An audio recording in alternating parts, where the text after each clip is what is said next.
Good evening everyone, Gio here, and I got a new phone. Why am I telling you this? That's because while I was copying the data and during the setup, there's a step to download all the apps that was on your previous phone.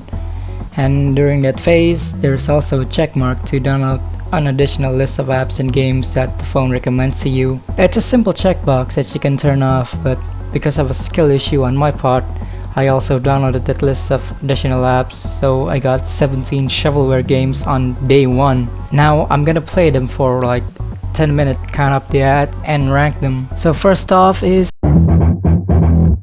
Mazeball 3D is a game made by KAMURO Studios using Unity, and immediately after I opened the game I got an ad, which is a great sign of things to come. Now finally playing the game, you can see that we are a ball stuck in a maze with the goal of filling the cup at the bottom. To do that, you spin the maze around into these portals so they can multiply. Completing the objective, I was met with a fake leaderboard and a timing thing that can only be claimed by watching an ad, so I skipped to level 2.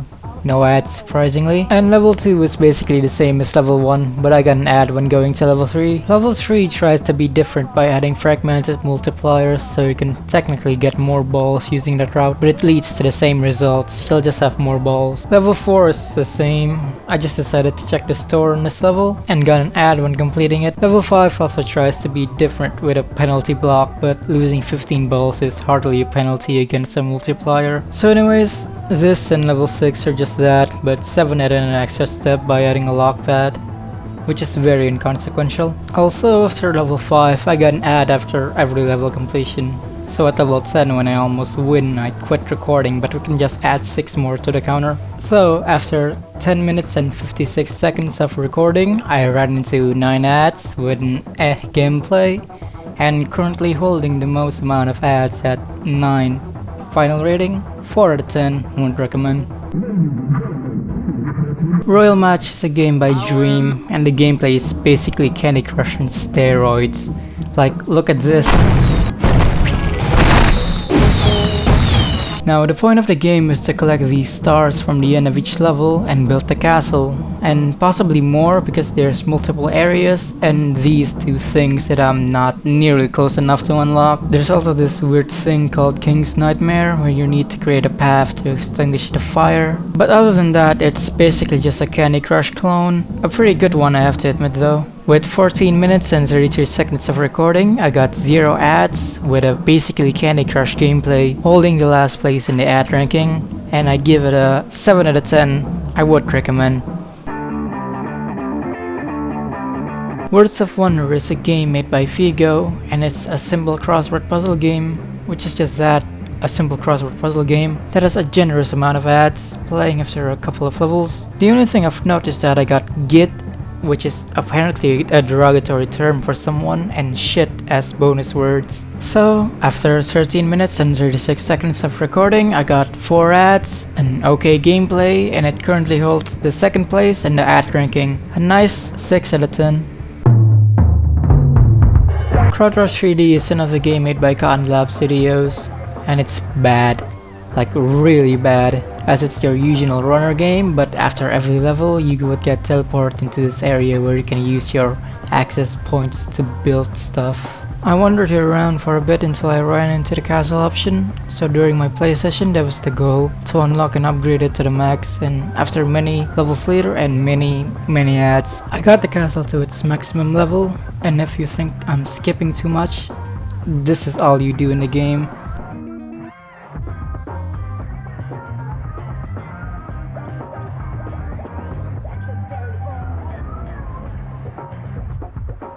After 11 minutes and 3 seconds of recording, I got 10 ads with bad gameplay, and it took over 1st place from Mazeball 3D in the ad list.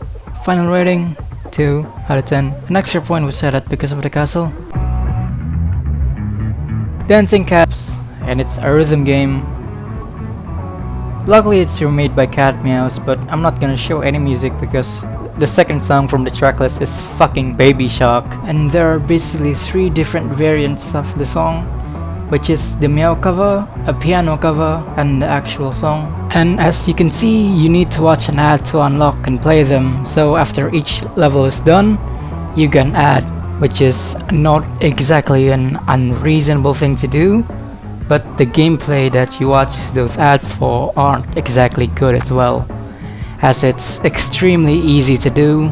And I get that you might just wanted to download the game for the songs, but at this point you can just watch it on YouTube. There was also this building thing, but I didn't bother with it. I also tried searching for an option to do custom songs, but I didn't find anything that does that. With 11 minutes and 48 seconds of gameplay, I encountered 4 ads when gameplay, and it's tied with WoW in the leaderboard. I rated it a 6 out of 10. Tiledom is a game by Spearmint, and it's a basic mastery game, but not the mastery game like you usually hear. The objective here is to click the matching tiles, and each tiles that you click will go to the grid below to clear and win the level. The grid below has 7 tiles, and you need to match 3 tiles for a set, or you'll fail if you go over 7. And the game gets increasingly difficult with each level, as some tiles would be behind another tile in front of them. So you need to strategize and think which piece you want to click on, because once you click on a tile, you can't undo it. Well, you can, only a limited amount of time anyway, as you're given 3 freebies at the start until you need to pay for it with in-game coins. Other than the undo, there's also 2 other power-ups, an instant one-set solve and a shuffle, but they're not nearly as useful as the undo in my opinion. The gameplay is somewhat challenging, especially when they stack up the tiles you needed behind another layer, but once you figure it out and you get the sense of flow, it feels satisfying to see all the jigsaws fall into places. With a runtime of 11 minutes and 42 seconds, now there were ads on the side screen, but I only encountered 2 full-screen video ads. With a nice gameplay and at 5th place of the leaderboard, I'll give this a nice 7 out of 10. Cube Masters 3D is a game by Kick Studios, and it's pretty much the same as the last one, but in fancy 3D, ooh. So it does make the game a little bit harder, as you need to rotate it around to get your tiles. There's also this one gimmick where the blocks would fall down a single tile when you're done with it. Overall, it's pretty much the same as the last game, but 3D and slightly more infuriating. After 10 minutes and 43 seconds of recording, I got 3 ads, a good gameplay, and it took 5th place in the leaderboard, overtaking the last game, with a rating of 6.5. Fami Mart is another game by KAMURO Studios, and it sucks. All the upgrades like speed and how much stuff you can hold is get through watching an ad, or you'll get one with in-game currency after every major landmarks. The control sucks, especially when all you do is move around collecting shit at 4 at times. This game is just ass. The only saving grace I can think of is that the ads aren't intrusive, other than the ad in the beginning of course. You can avoid seeing more ads because they don't just pop out. You need to consciously click on it. Still an ass of a game though. 10 minutes and 43 seconds of gameplay, 1 ad, a horrid fucking gameplay, 7th place, a 1 out of 10, only because I got a single ad.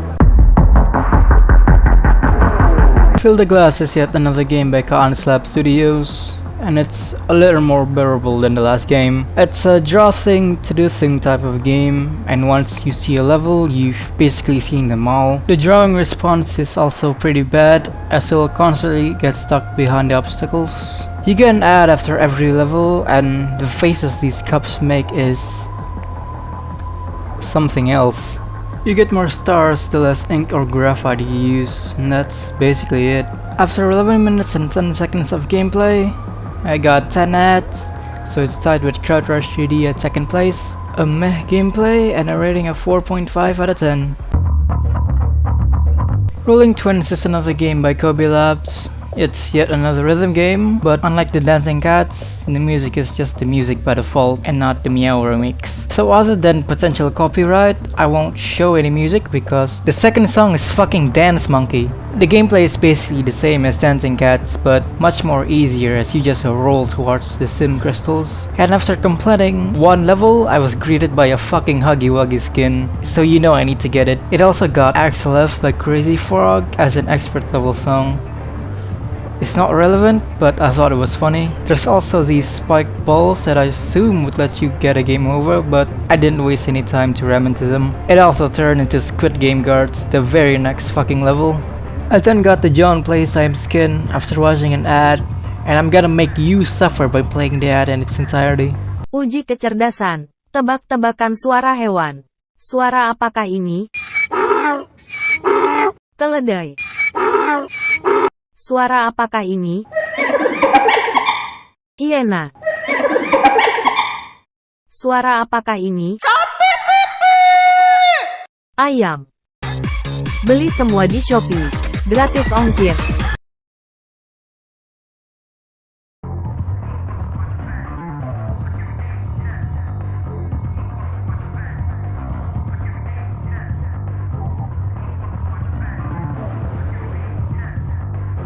After 10 minutes and 6 seconds of recording, I got 7 ads, so it overtook WoW in 4th place. I got an alright gameplay, and because of the John Playtime skin, I give this game a 90 out of 10. Bridge Run IO is another game by Concept Studios, where you collect bricks, multiply them, then deposit it to this tower by the end of each level. And that's all the gameplay you get. There's also fake competition with these dumber than bricks AI. You can also knock them out if you carry more bricks in them, and it's entertaining to say the least. After you're done building the tower, you have a protect the base game mode against 2 other AI teams. The characters on top of the tower uses characters from the fucking Rainbow Friends game from Roblox. After 11 minutes and 54 seconds, I got 5 ads, so it overtook WoW in 5th place, the ranking. A bad gameplay and a 3 out of 10. Bubblebox Smash 3D is a game made by Cakes, and it's just like the previous Smash 3 games, but it's about balloons. The only difference I can find with this and the 2 other games is that the title is somewhat lying because it's not exactly 3D, more so 2.5D, as you can only rotate the pile left, right, and very slightly up and down. Other than that, it's the same. So, after 10 minutes and 33 seconds of recording, I got 9 ads, so it's tied with me as well 3D in 4th place. An alright gameplay and a 6 out of 10. And this next one is a real classic. Candy Crush Saga is a game made by King, and the name of the company reigns true as Candy Crush remains the game moms and old people play. It's just the classic Candy Crush game in all of its mastery goodness, so what else am I supposed to say? It's a good game. After 12 minutes and 45 seconds of recording, I got 0 ads because Candy Crush is based and a great gameplay, so it's a 10 out of 10. Block Blast is a game made by Hungry Studios, and at first I was thinking it'll be a Tetris clone, judging by the app profile, which is fine because Tetris is a pretty good game, regardless if it's original or a clone, but I got something different as you can see from the ongoing gameplay. It's a puzzle game where you try to fit a block and get high scores, which I admit it's quite fun. While the difficulty does come from the RNG, which your blocks would regenerate from, but overall it's a pretty nice game. After a perfect 10 minutes of recording, I got 0 ads and a good gameplay, so it gets a nice 8.5 out of 10.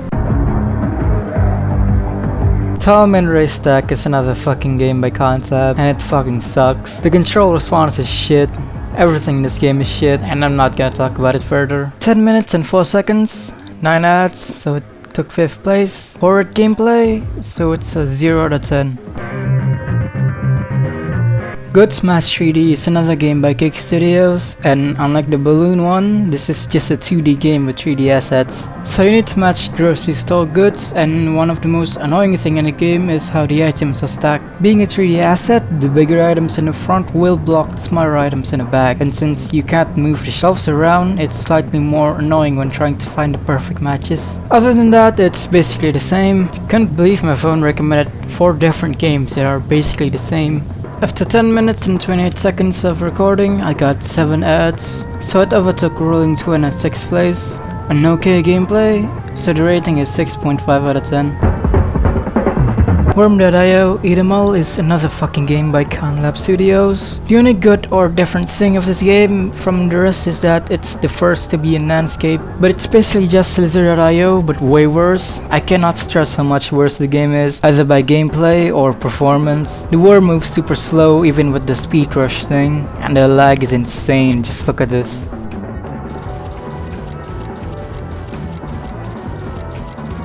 After a grueling 8 minutes and 45 seconds, I got a single ad, so it gets 14th place in the leaderboard. The gameplay is just plain bad, and I rate it at 2 out of 10, mostly because it's basically just a Slither.io, but worse. An unusual video is an understatement. For 3 hours and 21 seconds, I got a total of 81 ads. Cotton Labs hold the most featured games here, followed by Kicks. Crowd Rush 3D and Fill the Glass is tied with the most ads, followed by Maceball 3D, Bowl Box Mash 3D, and Tallman Race Stack, all with 9 ads. After 17 games, only 3 that never showed a single ad, and the best game out of all of these is obviously Candy Crush. Here's the leaderboard if you wanna see it. Alright, that's about it. Bye.